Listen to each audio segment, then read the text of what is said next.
long-established fact that very little gives me more sheer joy this is true. than when the Tar Heels defeat NC State. Yeah. Even better if said defeat happens in Raleigh and all their little sad faces are on the screen and the little sad wolf hands are pointed down because they're all sad. So You see how professional Adam is here, Nyla. No, I love this. So when the Tar Heels went over to Reynolds on Monday night and sent the pack home with a 2-point defeat, we immediately sent out the bat signal for Nyla Harris, Yeah. who almost had a double-double over there. I Raleigh almost Jones. did, y'all. I almost did. I know. Yeah. And apparently she's still a little miffed Yeah, about a it. little We'll get into that. frustrated. So, Nyla, great win on Monday. Tell us you. about it. How sad were they? Man, they were defeated. And Yeah. the funny part about it was I just remember them actually talking like trash towards the end. And I don't know, something in my heart was just like, just tune them out. Like, we're going to get this dub. And I don't know, like, when we set foot in Reynolds, like, I just knew, like, I know CB hasn't won in Reynolds, Indy hasn't won in Reynolds, and it was like, this is the team. I just felt strong about it. Also, how we came out. We came out really strong, kind of let them come back a little bit, but we stayed the course. Like, nothing shook us. And, yeah, it was just like, let them talk. Let them talk. We going to do what we need to do. It did feel like for this team an important win. To go on the road against a good team. Yeah. You guys had played a lot of good teams, come up a little short Yes. to get a nice win against a good team. Where kind of if people haven't been following you guys all year, kind of where are we in the journey this season, and how important was that step you guys took on Monday? Yeah, that was a major step for us, a huge win, not only for Carolina, but also like for our team. We have been on this roller coaster of our season so far, and after our win against Miami, I think that's where I saw us take another step, because when we lost to Notre Dame, it was really bad. Like, we got blown out. It was really bad, and we said we got to do something about this. So we had a team meeting, and we just like discussed like what the issue is, how everyone's feeling, honestly, and like letting it be a vulnerable space for freshman through senior. If you have anything that you're feeling like you need to let out, or whether it's like probably not even on the court, it might be something off the court, like we're sisters, like we're here for each other. But like if we don't have this space where we can like talk about it, then it's gonna go onto the court and we're not gonna have the connection we're supposed to have. And so after we had that talk, we went to play Miami. We beat Miami. Then who do we play after that? I think we played, I don't even remember. Georgia Tech was in there Georgia somewhere. Tech, I know that. Georgia Tech, that was a rough one, but we still got the win. Then we played Syracuse. Syracuse was a huge one for us because they're ahead of us in the standings. It was a COVID game. It was a snowstorm, so like nobody was there. And I just remember us just coming out like ready to go. Went into overtime with them. We won. Past couple games where we've went in overtime, we've lost. So it was like, okay, like, y'all, we got to get this win out of overtime. Like, this is our fourth time going to overtime. Like, we have to get this win. And we got the win. So I was like, okay, something's starting to shake for us. Something's starting to move for us. NC State. Like, that was it right there. Okay, so this team meeting, was this just players or coaches? Just were there? players. Okay, who called that? And when, like, how do those, you always hear about team meetings, like players. Yeah. Like, how do those start? Does somebody like get up and like bang the table? And be what happens in those? No, so me and Renai were actually supposed to go get lunch together. And that was after we lost, the day after we lost on our off day. And Renai was like, I was just talking to Blanca a little bit, and I feel like we need to have a team meeting. And I was all for it. I was like, when are we going to have this? Because we need to talk. And so it was perfect timing. And basically Renai called it. I just like agreed with her, but she was the one that called it. And everyone followed in pursuit. And yeah, it was a good meeting. Just for us to be together. I feel like we're together, but we go so much. Like, we don't really get to sit and like take in the fact that we're all here and like show gratitude and like appreciation and like also being honest with each other. Like, hey, you haven't been playing how you should. Like, just being honest with one another, letting each other know that we can have that space of constructive criticism where it's not taken to heart. It's to make us better. Mm-hmm. So, yeah. How have you figured out how to help lead a team when there are other people who have been here longer than you? Man, I don't even know, for real. I ain't gonna lie to y'all. I think coming from Louisville, I'm gonna be quite frankly honest, Walls put me in that role. So like I was kind of used to it. I wasn't the leading scorer at Louisville. I wasn't the face, but I was like the role player, and I was one of the players that he could count on and knew what he was going to get. And so when I came here, you know, CB obviously was losing Maria and Alyssa and Lexi and like literally the whole leading group. And she was saying that's the one thing that she needs from me as a player is like, you've came from a program where you went to Elite 8 your freshman year. Like, you know what it's like to win. And on top of that, you were vocal. You led your team. Like, regardless if you were a sophomore or a freshman, like, you had a part in that.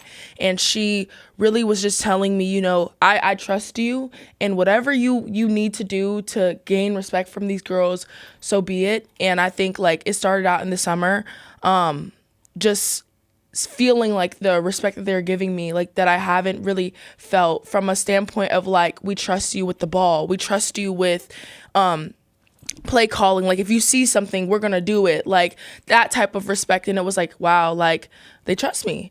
And so I think that was just like the domino effect for like the rest of what going on in preseason and season play. It like made me feel comfortable. It didn't make me feel so-called awkward, I would say. Like, I think the biggest thing for me was just getting used to the system. But like in terms of like being vocal and a leader, I think that kind of came naturally for me. It may have been sometimes where I was like, oh, like, I just got here, y'all. Like, I don't want to overstep any toes. Like, y'all got it. But like, no, like, they were like inviting me in that, like, no, like, what do you think? Like, honestly. And I think like hearing that reassurance was like, oh, okay, like y'all actually respect me, and I can actually be myself. And being myself is really just being a leader. Like, regardless of if I have a double-double or if I have 2 points or if I get a game-winning steal, like, it doesn't matter. That's what leadership is. It's not always about like the things on the stat sheet. It's about like, what are you doing to gain trust from your teammates and your coaches? So you've been at Louisville. You'd been successful at Louisville individually. Yeah. You'd been successful at Louisville as a team. Yeah. Why was this the right time to do something different here for your last year? Yeah, actually, Carolina was in my top 5. So I was very familiar with Carolina. I played them every single year when I was at Louisville. And I just remember, like, that was, like, really a big matchup for me. Like, every single time we played Carolina, it was like, oh, this is a big game. Like, something in me just, like, I have to be on point. And I think also just playing Alyssa and looking forward to that matchup as well, and playing just their team. Their team was really good. Like, I mean, they made it hard for everybody. And I think that for me as a player, you know, at Louisville, I did what I needed to do, and the coaches helped me grow in ways that, you know, I thought I couldn't have grown. I learned a lot there. But I think the biggest thing for me was like letting me, I don't know how to say this, like letting me be a player that you could count on, like offensively, defensively, and as a leader. And I think at Louisville, I was more of a leader, and I so-called had games where I was playing well offensively, playing well defensively, but it wasn't like I wasn't really the go-to player. And I felt like at Louisville, I did enough work to get this opportunity. And I think I was wrestling with it. Honestly, I was like, I don't know if I should do this, because it was going into my senior year. I was like, I might as well just finish here. Like, you know, like, what if I go to another team and like, it just doesn't go out how it's supposed to?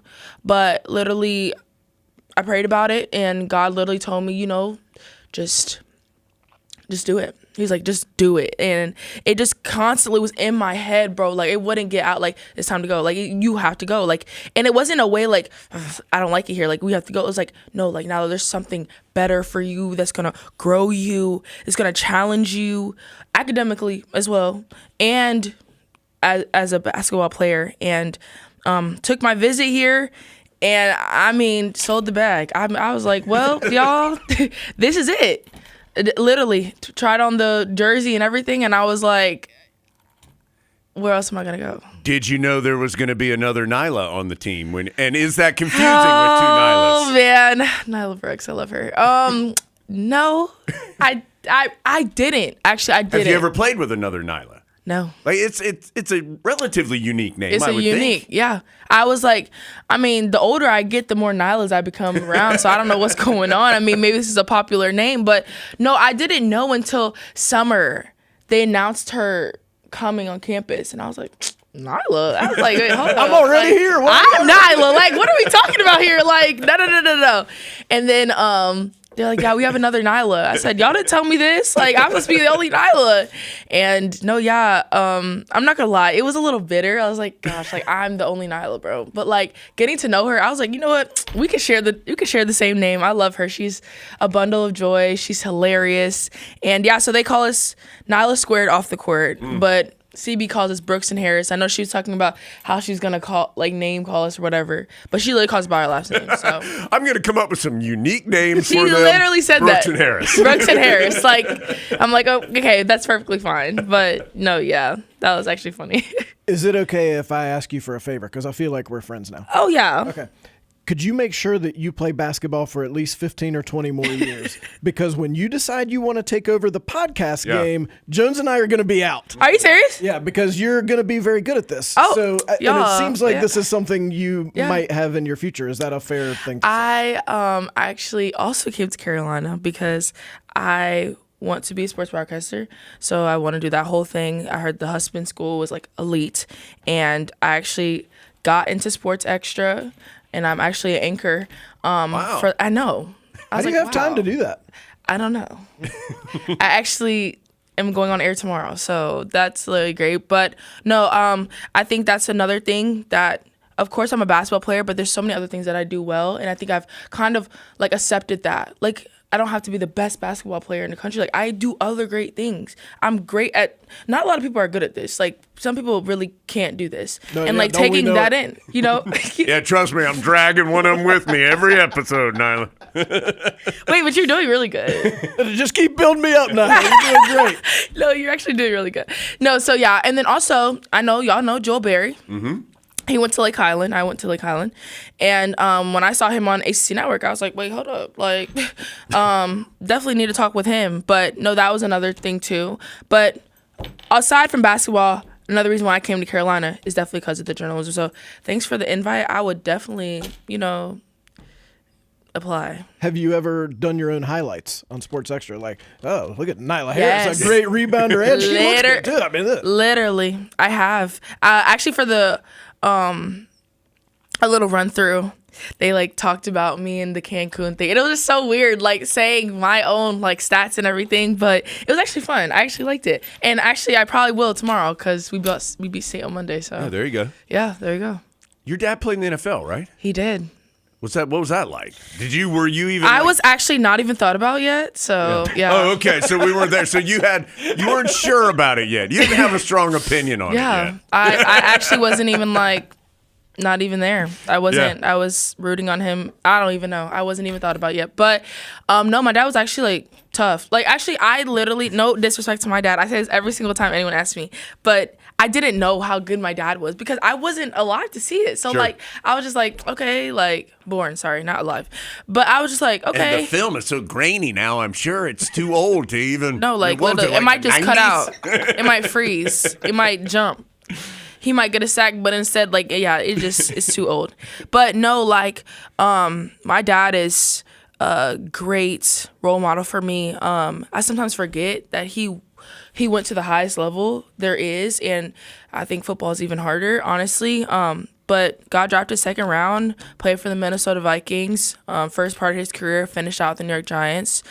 Played with players like Michael Strahan and I don't know who else, but other great players. Some other great players. My goddad also played in the NFL. Robert Porcher played for the Lions. Yeah.